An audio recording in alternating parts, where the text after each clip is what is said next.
एक छोटी सी गौरैया जिसका नाम चिंटी था अपने घोंसले से निकलकर आसमान में उड़ने लगी।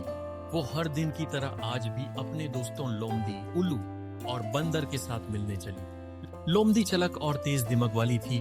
उल्लू हमेशा समय पर सलाह देता था और बंदर अपनी शरारत और हंसी मजाक के लिए मशहूर था। सब जानवर परेशान थे। चिंटी ने देखा कि अगर बारिश ना हुई तो उनकी मुश्किलें और बढ़ सकती हैं। हमें मिलकर इस समस्या का हल निकलना होगा।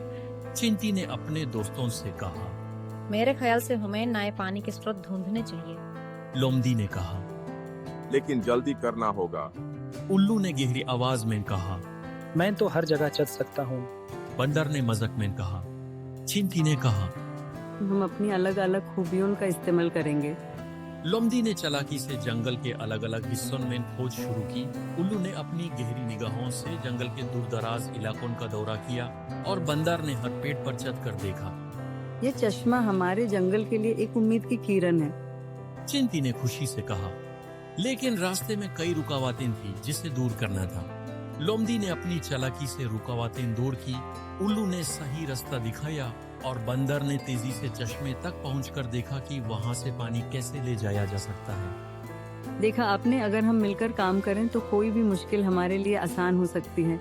चिंटी ने सभी जानवरों से कहा।